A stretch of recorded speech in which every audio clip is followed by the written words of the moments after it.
Oh, you're wondering where we are? We're here at...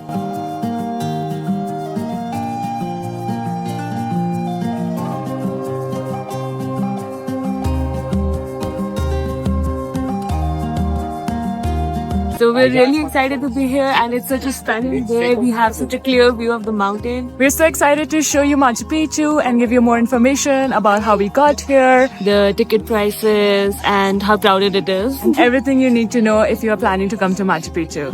Okay guys, 7 a.m. in the morning, and we thought that it wouldn't be that crowded because we're going really early. But look at this line. There are so many people here, it feels like it's a never-ending line. Now before you even get into the line, you have to buy your tickets. So yesterday when we arrived in Aguas Calientes, we went to the bus ticket office. These are the prices they have in dollars, the round trip for international adults. But the exchange rate they're using is a bit higher here. It's around like 276 or something, but they're using 3.5. We have to take a bus to go to Machu Picchu, so we have to get it. Okay, so we've bought the tickets for the bus for tomorrow. Yeah, it's a round trip ticket which cost us $24 each. US They said whenever your Machu Picchu ticket is, come 1 hour prior to that to the bus stop. And for return, there's no specific time. You can come whenever you want. We saw another group of people who were going probably to Machu Picchu. They were 3 p.m. group, and they were like very nicely organized, properly lined up, which is how I guess it should be when you're visiting one of the 7 wonders of the world, right? Finally moving along, getting closer. We're at the line where you'll board the bus, finally. Our tickets are for 8 a.m. for Machu Picchu. It's 8 a.m. and we are still in the line. And there would be a lineup over there as well. Yeah, So let's see. They do check for your passports and also your tickets. Most of us had our tickets printed, but I think digital tickets will also work.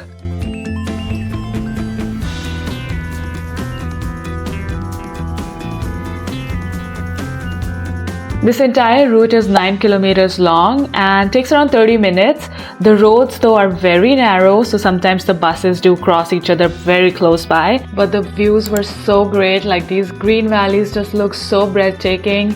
Now as we were getting higher, so was our excitement. We were so excited to finally be at one of the most iconic spots on our trip. Here at the entrance. Is that the entrance? Yeah.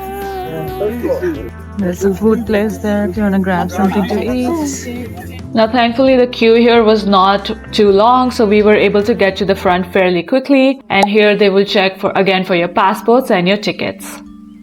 Now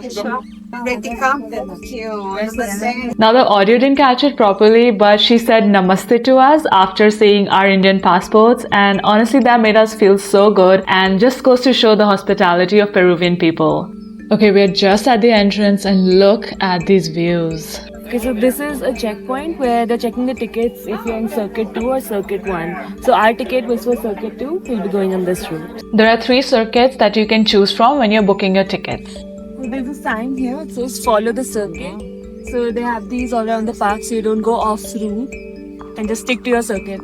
There definitely is a hike up, and because of the elevation, it does feel a little bit like you're out of breath, so we're taking it very slow. Hey guys, one thing I want to say is that we have such a great day today. It's clear sky and the views are amazing. Yesterday was like raining, it was so cloudy, we thought we're not gonna have any views today. Yeah, we even saw other people's videos also where they showed the entire thing was hidden. But look at this.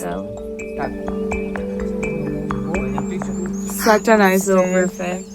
Not a single view that looks bad, like everything. Anywhere we're stopping, we just have to stay and like admire the view. It's also pretty from everywhere. One really cool fact about the Inca village is that the reason why it's so well preserved and not really broken down is because when the Spanish colonized Peru, they weren't able to find this whole village in the first place, so they weren't able to destroy it. That's why most of it is intact and very well preserved. Machu Picchu stands at around 2,400 meters or almost 8,000 feet. This Inca city is also around 600 years old. I have to say I'm so happy that we got such a clear day. It's so sunny and the views are looking stunning. So this was never the lost city. Everybody thought Hiram Bingham founded this, but that's not true. All the natives knew about this place. They came and visited this place. It was Hiram Bingham that came here and took a photo for the first time and then brought in more people to discover it more, but it was never the lost city. So although, as Pratika said earlier, did not discover this town, but he brought historical and significant value. He made this place popular for the world to see, and then more scientists came here, discovered and found traces of like the civilization that lived here. So he has a very important significance.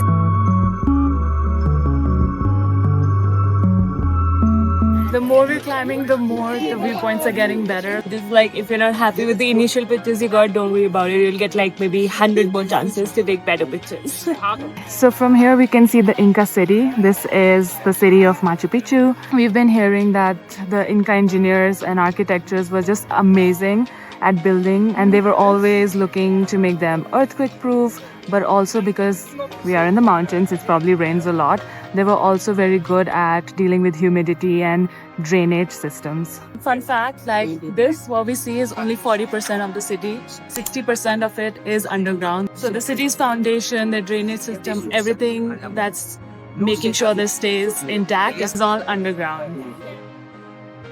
So literal translation of Machu Picchu is Machu means old and Picchu means mountain. And that main mountain that you see over there, that you might have seen in most of the pictures, Is the Huayna Picchu or the Young Mountain? This seems like the resting spot, but also kind of like the main spot where you would take your photo.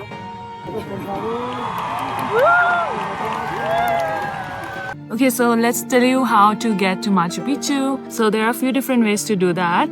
first off you can hike all the way here. I think 4 to 5 days also sometimes, but depending on your speed, right? The fastest could be 2 days and the slowest could be up to 6 days. And then the second option is There is a train that goes from Cusco straight to Aguas Calientes, and from Aguas Calientes you can take a bus You up have here. to take a bus. You have to take a bus up here, and it will drop you right at the entrance of Machu Picchu. another option is what we had done. There are different stops throughout the route from Cusco to Machu Picchu. So one of the stops is Ollantaytambo. That's where we ended up staying. I explored Ollantaytambo and then took a train to come directly to Aguas Calientes, where we stayed overnight. It's usually recommended to stay overnight at Aguas Calientes so that you can take an early bus from there. If you don't have a lot of time, then you can definitely just directly take the bus once you reach Aguas Calientes and then come to Machu Picchu. Yeah, and talking about the tickets as well, you can either book them online beforehand. We did see there was a huge lineup, I think until 9 or 10 p.m. at Aguas Calientes for daily tickets. Yeah, they give out like 200 to 300 tickets every day, but you have For to the line next up. day. And you're not even sure what time you'll get, what circuit you'll get. If you are planning it in advance, make sure you buy your tickets from their website. This is the official link for their website. I've also linked it in the description box below. But here you can go choose whichever circuit you want to take, the route you want to take, date and timing, and then your nationality, because the ticket prices depend on that. Right, and another thing that was recommended is to carry a small backpack, water bottle. We got really lucky. Yeah. It's very sunny today. But it's always unpredictable. Some of the things that are recommended you pack is, of course, your caps like this one, sunglasses, sunscreen, like bug spray also. Yeah. Although we haven't encountered any bugs yet, but it is recommended and we do have it. and something else that's recommended is to bring your power banks, because again, there's no like charging points here, so you will, if you run out of battery, having that backup is really important. There's a lot of walking involved, so make sure, like every other place here Yeah. in Peru, make sure you're wearing comfortable shoes so that it's easier to hike.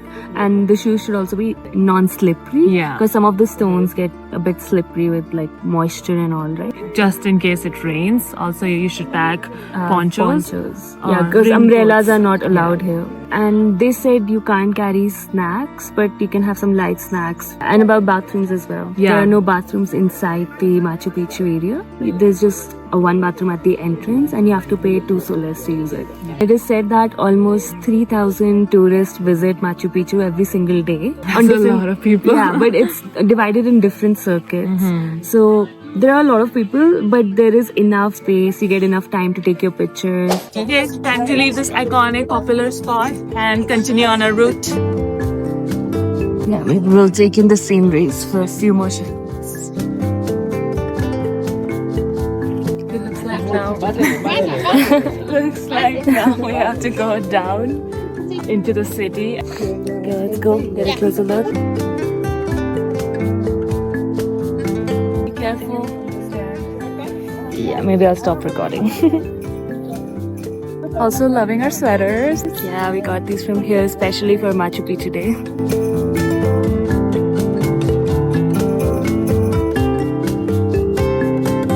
With views these great, you are going to want to take lots of different pictures in lots of different places. And here's a little bit behind the scenes of people coming in our frame, but don't worry, it's all part of the experience. Everybody's super nice and everybody's just trying to get the best pictures they can.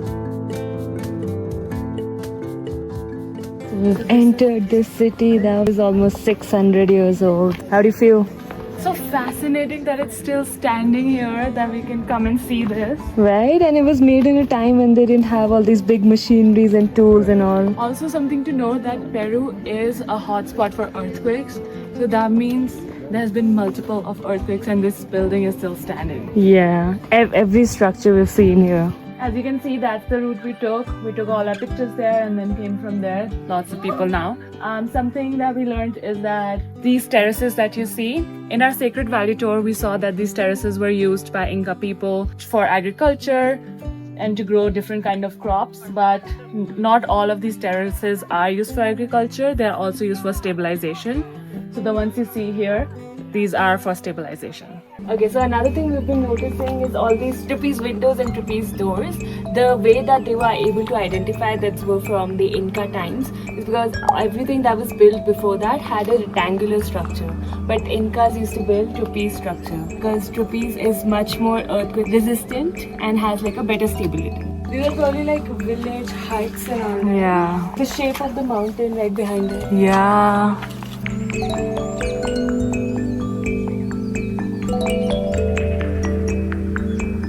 Another cool thing in the circuit 2 that we took is actually taking you inside of these village and these house-like structures.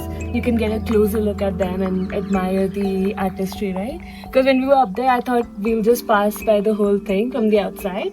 But no, that's not the case. We actually get to go inside and look at these things up close and personal. Here you can see there's just this one rope. This is what divides circuit 2 and circuit 3. So if you cross the rope, that's circuit 3 over there. But we're not allowed to, but it's like right next to each other. Circuit 3 is a bit more detailed inside the Inca village and 2 is a bit more on the outskirts. Because this is a city, they used to have like houses here, but also like temples. They have like a sundial that will show you a lot of different places to gather around. I think this is also related to what our guide was telling us, right? The way the sun falls, the shadow it casts here. You can tell the time by that.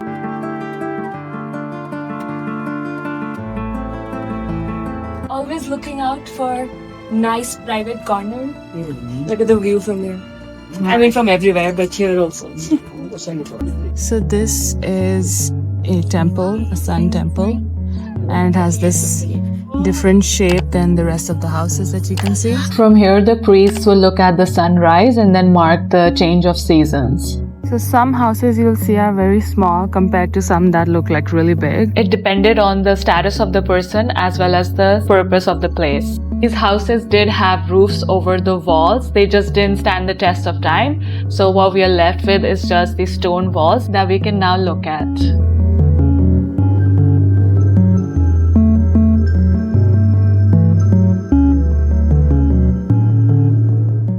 Excuse me, you can't stop here, keep moving. So pretty. Another important question that most of the people ask is, was the structure or the construction of this place completed? And the answer to that is yes. The historians or the archaeologists have seen that the quarries where they used to get the stones from was very close to this area, so they didn't have to travel a lot. Unlike other places, especially in Ollantaytambo, which we saw, the quarry was very long and they had to carry really big stones. A lot of those stones were left there and abandoned. They call them tired stones. But here they couldn't find any of that. So it's assumed that the construction for this place was completed. Look at the size of the boulders. They used to like bring these and like use them for construction. All these stones you'll see, they're never like in a rectangular square shape. There's always a corner protruding out. That stone, that is literally like curved. There's no like, cut at the middle. It's a curved stone. That means they like chiseled their way through like making it curved like that. Remarkable engineering. Yeah.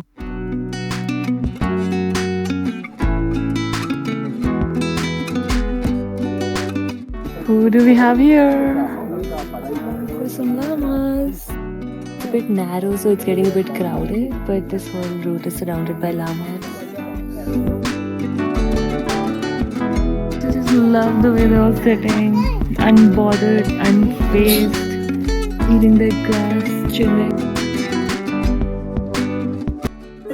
Right then, so we've completed the entire circuit now. Now we'll start heading back. I'm like glad it's sunny so that we can get some good views, but oof, this sun is harsh. Yeah, we have to look out for shade, places with shade. Yeah. I do feel like we'll finish this side faster because the views are behind us now. Yeah. So we'll be stopping a lot to take pictures. Machu Picchu is located in a cloud forest. The way that this place is located at the edge of the Andes mountain and near the Amazon rainforest. That's why you see all this greenery and these lush mountains here. It's also one of the reasons why Machu Picchu has a very unpredictable climate. You see a lot of subtropical plants and birds species around here.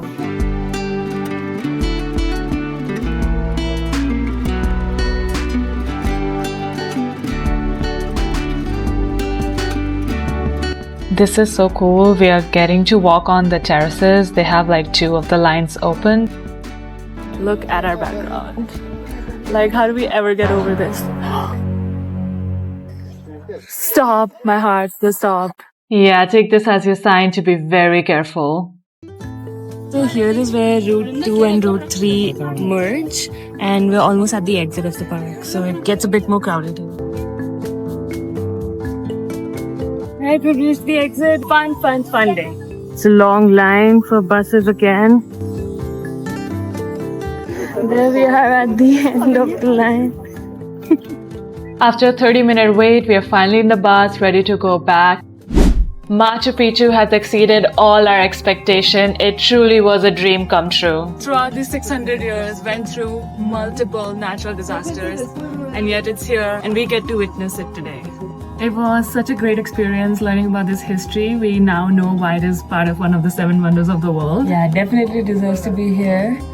It was such a once-in-a-lifetime opportunity, and I'm glad I get to share it with you guys, and especially with you. Yeah, it was so much fun. So that brings us to the end of today's video. Don't forget to like and subscribe to the channel. And we'll see you in the next one. Until then, bye!